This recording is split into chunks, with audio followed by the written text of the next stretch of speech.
We've always loved the Mazda MX-5, but there's no hiding the fact it was a bit down on power. The 2-litre version was quicker than the 1.5, but it didn't rev as hard or sound as good either. Now though, the Japanese manufacturer has granted our wishes with a significant upgrade. Its 2-litre engine now produces more power at a higher, more exciting red line.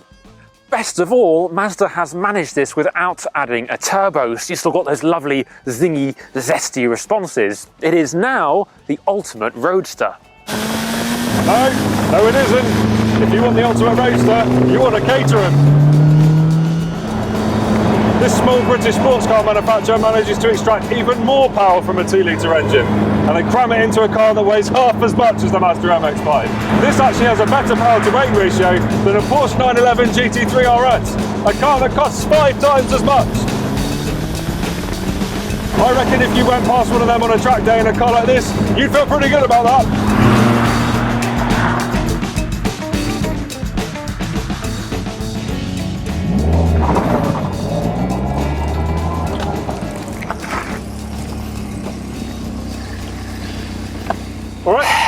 Right, yeah. I mean, no rush, don't... Yeah, talk amongst yourselves a sec. Don't hurry yourself. It's fine. Right. So what is that then? It's a Caterham 7 420R. Right, well, Mazda has had 30 years to perfect the MX-5, and Mazda can beat small, is that British, small British sports cars Caterham, like those? mate, yes. Caterham perfected the formula and have done nothing to it since. Right, I'm going to prove that this is better. Come for a drive. Right.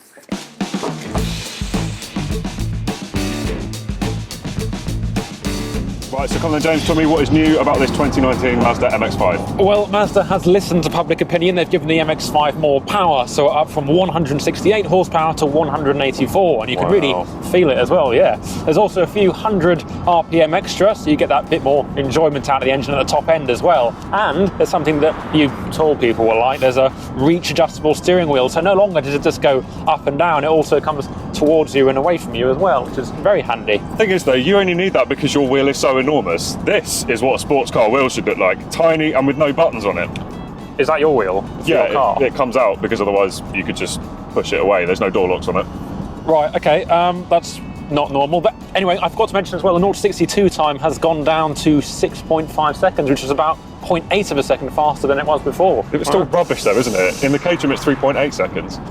Look, I think you just need to experience it, mate. Let's go back and swap cars. All right then.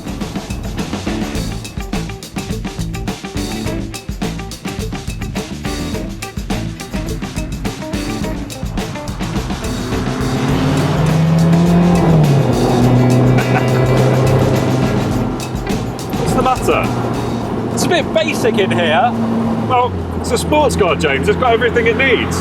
Amazing steering, fantastic handling. What more do you want? I mean, I'll tell you what, I've got the spec sheet here for the Mazda, and it's got all the equipment on it, and I'll tell you, or you can tell me if you've got the equipment the Mazda's got. Right. So I'll start with rear parking sensors.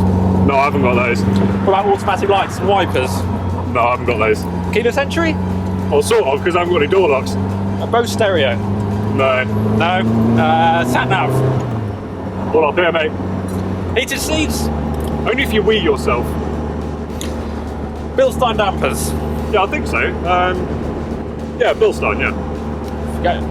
You haven't even got aircon, have you? I mean, really? No, there's a heater, but there's only really two settings, really. There's off and then there's hot, so not really air conditioning. But all of those things add weight, and that's a problem in a sports car like this because that makes it less fun. That's why this car is so much fun to drive, because it hasn't got all of that unnecessary stuff. Can you even tell me what the time is? 4? That's your oil pressure. I think we should go back now. I'm freezing. Fine, all right, let's go back. Now, while practicality isn't going to be the main concern for most roadster users, it does come in handy if you want to drive the car every day. So the MX-5 has 127 litres of boot space, which is a surprisingly deep space back there actually as well. Come around the front, not much to in door pockets, but there is a place under the armrest. Don't really know what you can put in there though, it's a bit shallow. You could certainly put your phone up there by the gear lever. There's a cubby hole behind the front seat back there, and there's also two rather neatly integrated cup holders as well. Jolly good. Now, I'm not making excuses, but it should be fairly plain to see that Caterham has not designed this car to be a kind of everyday practical commuter. But if you get into that mindset, you might actually be quite surprised how much space there is. Once you remove this typically lightweight boot lid, which obviously has a popper mechanism to save even more weight, get that out of the way, put it in your garage or in your passenger seat, presuming you haven't got a passenger. And there's a decent boot in there. I don't think it's quite as big as the MX-5s, but you're going to get a couple of bags of shopping in there if you need to. Obviously the doors being these kind of lightweight items, the windows don't go down and there's no door pockets in there, but they do open nice and wide, which helps you get in and out of the car. And in fact, if practicality and access is an issue, they do also kind of come off pretty easily as well. Although where I do feel the Caterham pulls ahead of the MX-5 slightly is with the cabin ergonomics. Everything is within kind of a finger's reach of the steering wheel. You don't have to reach too far, which is good because this car is an R spec model, which means that you get 4-point race harnesses, which kind of pin you so tight to the seat that you can't move anyway. It's a bit boring, this, isn't it? Practicality on a sports car twin test. It is a bit, yeah. Fancy a race? Yes. Okay, good. We're going to vary this a little bit though. So, Adam, this is a drag race with a difference. We're going to fire off down the runway as usual. Yep. But before we do that, we must put the car's roofs back up. What? So, what do you mean, what? It's a great test. It'll show practicality and speed as well. Ready? No. No? Good. Okay, ready. 3, 2, 1, go. Oh. It takes so long to get out even. Right, you can't do my roof from inside the car like you can with James's, annoyingly. God, he's already started up. Cheerio. Right, it's probably worth pointing out at this stage that my roof really is more of an occasional item. It's not really for everyday use in case it's absolutely chucking it down with rain. That means it takes... Shut that. Oh no.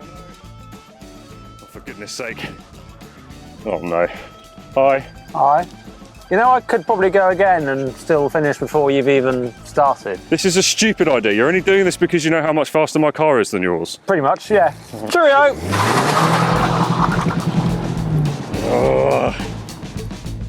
Now, it would be doing the Caterham a massive disservice to spend this entire video focusing on the Mazda's day-to-day usability without showing off the 7 strongest attribute, and that's the way it drives.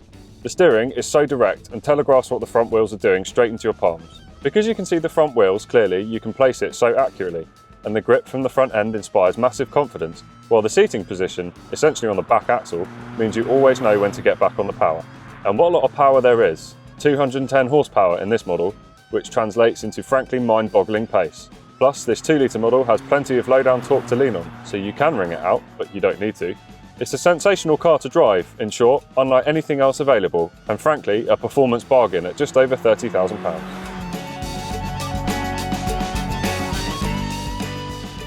Now, obviously this isn't the most serious twin test in the world because if you're in the market for something like a Mazda MX-5, it's unlikely you'll be looking at something quite so focused as a Caterham 7. However, James, if you had to pick, which car? If I had to pick just one car, it would be the Mazda MX-5. It's much improved over the previous facelift one. That adjustable steering wheel and the extra power makes it an even more attractive proposition, and it offers 85% of the thrills that you get from this Caterham without any of the drawbacks, really, and I think that's a brilliant package.